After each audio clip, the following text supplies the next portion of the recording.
Hi, I'm Roddy Martin, Vice President of Product Marketing and Supply Chain for Oracle, and I'm really privileged to have an old-time friend, Maeve Magner. I've watched Maeve do some really interesting stuff, especially around the Bill and Melinda Gates Foundation work that she's doing in Africa. So Maeve, let's introduce yourself, and let's talk about some of the technology opportunities, some of the trends that you see in Africa, in emerging markets, and a little shocking to think that they're actually high-tech developments in some of these countries where we thought elephants walked around. Yeah, absolutely. So I've been in supply chain over 30 years with Dell, and more recently working with the Clinton Foundation and with the Bill and Melinda Gates Foundation, especially around the transformation of global health. And as you said, Roddy, I mean, there's some amazing stuff going on. We've seen the adoption of technologies, disruptive technologies, really making an impact in terms of improving access to healthcare and saving people's lives. So, for instance, in Rwanda, the Rwandan Ministry of Health is using drones to transport blood to patients in more rural and remote areas. We're actually seeing the Ministry of Health in Ethiopia using advanced analytics to help them with their different health campaigns, their measles campaigns, and so on. We also see many countries have been adopting the Control Tower blueprint, which was actually sponsored by the Bill and Melinda Gates Foundation. And it really is a blueprint of visibility and analytics, which provides visibility on the end-to-end supply chain for medicines. So there's a lot of stuff really happening. There's a lot of innovation in Africa, and I think what's very exciting is that we've been talking about supply chain transformation for a long time, and it's just very different this time around because we have a lot of digital solutions, and we have the ability, especially in places like Africa, to leapfrog and to adopt these new technologies and really kind of forge the way forward. So is language a problem? I mean, do you have to learn 52 languages to do business in Africa, or how do you get along just talking to people, communicating effectively? What a great question. I myself speak two languages. I speak English and Gaelic. And Gaelic is not any use to you in Africa.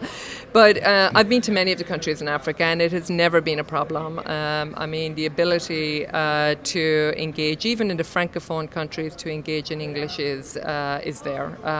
It's a very educated workforce, and maybe not necessarily academically educated, but they're certainly life educated, and they're always willing to engage, try new things, and get on. So it's only a problem if you make it a problem.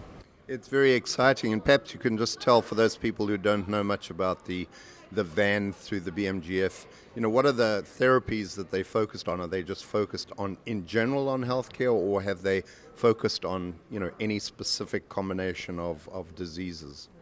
So the Visibility and Analytics Network, which is the VAN, was really initially developed for the vaccine supply chain, but also being adopted for the HIV, family planning, and the malaria medicines. But the idea and the concept is that you would use it to gain visibility to all of the products in the health system. And for those of you that don't know, in many of the developing countries, the ministries of health themselves will actually buy the commodities. They will put them in a central medical stores, and then they will actually be responsible for the distribution to the different state level or to the district level and right down to the facility level. So it's very important for them to understand where those commodities are going and if they are reaching the patients or not. So what we saw with the development of the blueprint was that, interestingly enough, the focus was not so much on the technology, but the focus was very much on people and process, getting that right, and then embedding or overlaying the technology on that. Another aspect for us to consider as well at the time was around the policy, because there was a lot of regulation about who should be involved in the value chain for medicines and who shouldn't. So this has been a journey that's been ongoing now for several years, and happy to say that at least 10 countries have been adopting this, and there are many more looking at it as well. It's so different to hear that they're focusing on the people and process piece. And in one of the workshops that I was at, they were less concerned about the technology than they were about learning and doing the right things and having the right processes. And that's exciting. The other point is they can leapfrog many other countries because they don't have hundreds of ERP systems and complex, data architectures to unplug. So they basically can get born in the cloud, and that's pretty exciting because they could race past everyone. The fact that Rwanda was able to pull up a healthcare system in a year, I mean, that's mind-boggling. So you enjoy doing the work in Africa. It obviously has its challenges. I mean, driving around with potholes, it's not exactly easy. No, I love what I do, and I think I love it most because I can apply all of the lessons that I have learned in the high-tech supply chains over the years, and I have this very unique opportunity to apply hindsight.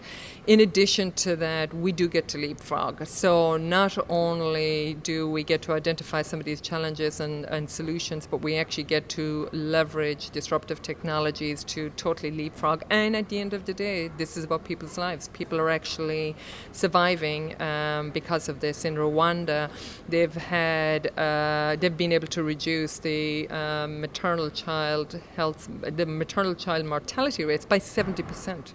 That's amazing. Phenomenal, and all, with making these improvements and these adoptions on the supply chain.